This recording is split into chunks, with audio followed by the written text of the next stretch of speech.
آیا په دې پوهېږئ چې ملایکې څرنګه مري؟ کله چې اسرافیل علیه السلام د لومړي ځل لپاره د سور شپېلۍ پوه کړي نو ځمکه به د سختې زلزلې له امله ټوله اواره او برابره شي. د ځمکې ټول اوسېدونکي به هلاک شي. د اوه اسمانونو ټولې ملایکې به مړې شي. تسبیح ویونکي او صف درېدونکي ملایکې به هم ټولې مړې شي.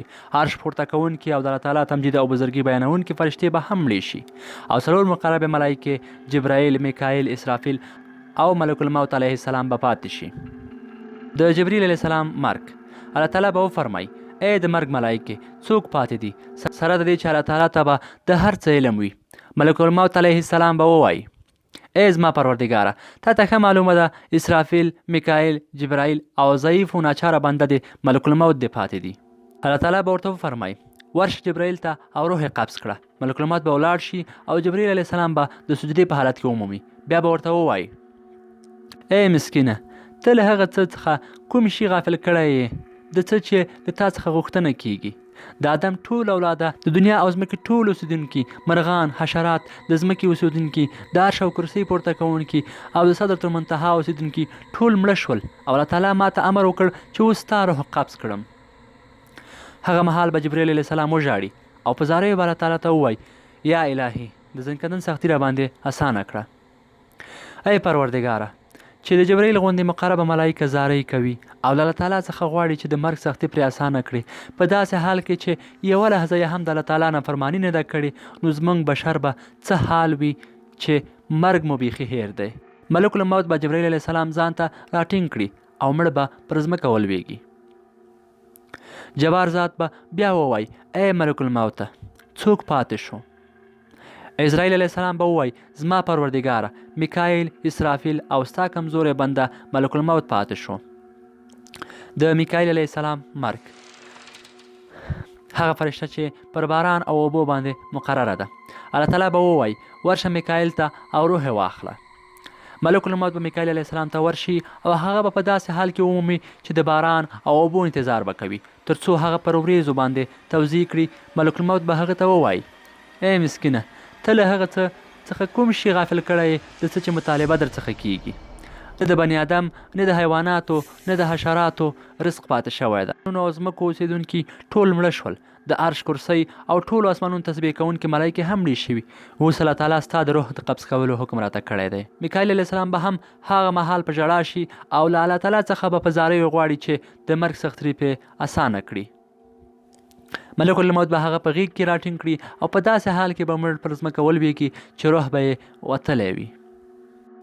الله تعالی به ووایي یا ملک الموت څوک پاتې شو؟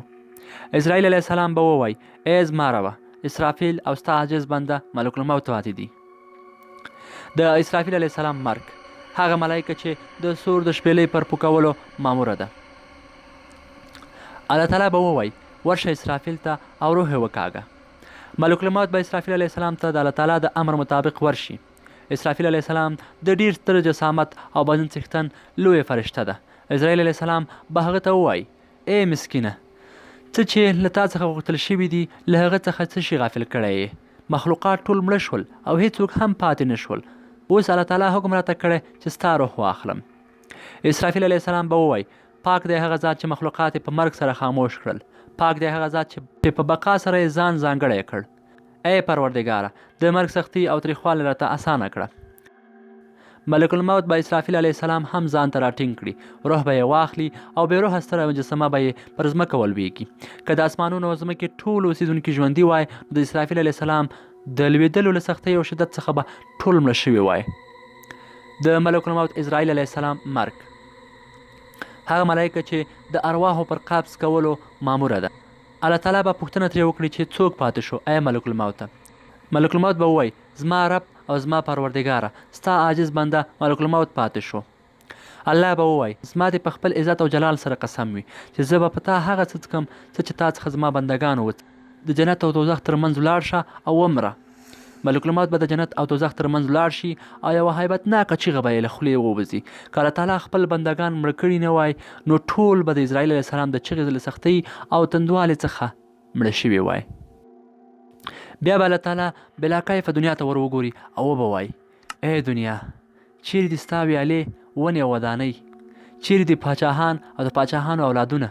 چیرې دي جبارین او د جبارینو اولادونه؟ چیرې دي هغه کسان چې زما رزق به یې خواړه، زما په نعمتونو به یې چړچې کولې او عبادت به یې نورو ته کاوه؟